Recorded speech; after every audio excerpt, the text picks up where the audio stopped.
Most of us have heard of the universal donor, O negative.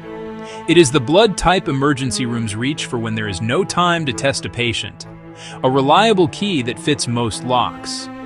But imagine a lock so unique, so exquisitely specific, that even this master key is useless.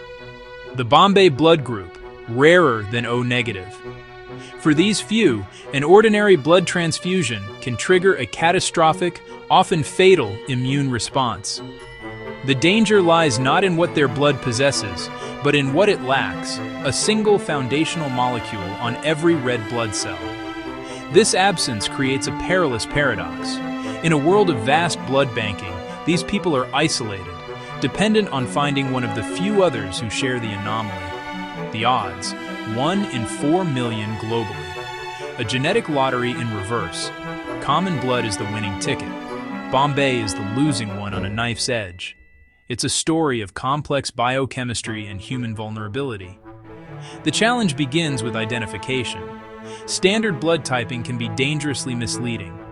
Bombay blood often appears as type O on initial screening. Tests look for the A antigen. Tests look for the B antigen.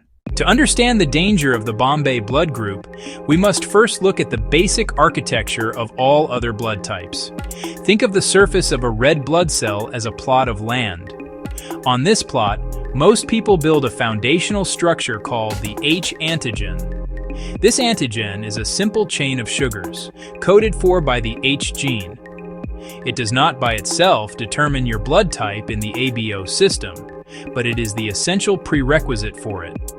Without this H antigen foundation, nothing further can be built. The vast majority of the human population, over 99.99%, possesses at least one functional copy of this gene. Once the H antigen is in place, other genes come into play to complete the structure. The A gene adds a specific sugar molecule onto the H antigen, resulting in type A blood. The B gene adds a different sugar molecule, creating type B blood. If a person has both the A and the B gene, both sugars are added, resulting in type AB blood. If a person has neither the A nor the B gene, the H antigen is left unmodified. This is type O blood. The human immune system is a masterful recognition machine trained from birth to distinguish self from other. It patrols the body, ready to attack any foreign cells such as bacteria, such as viruses. This same system is responsible for transfusion reactions. For example, a person with type A blood has anti-B antibodies.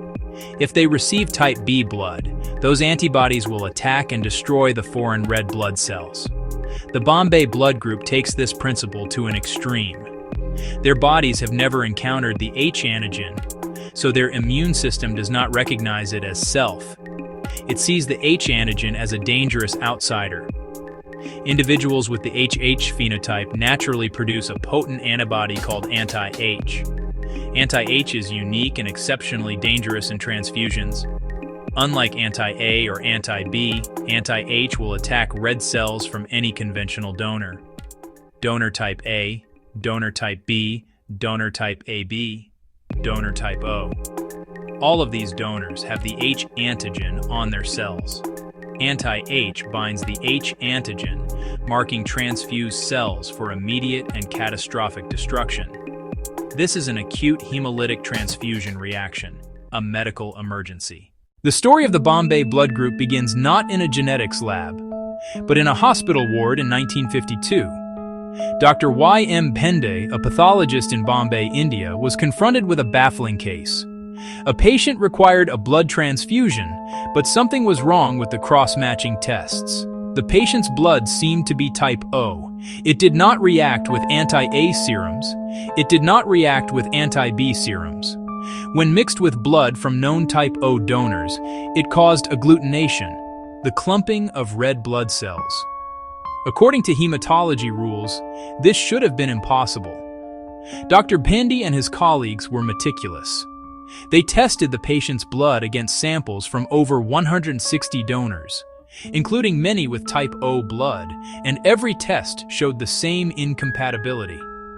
It was as if this body rejected the entire human blood supply. The patient's serum contained an antibody that reacted with a component on all red blood cells, even those of the supposed universal donor. The team realized this wasn't a variation of the ABO system, but something entirely new, a missing piece. While the Bombay phenotype was first identified in India, it is a global phenomenon, albeit an exceedingly rare one. Its distribution, however, is not uniform across the planet.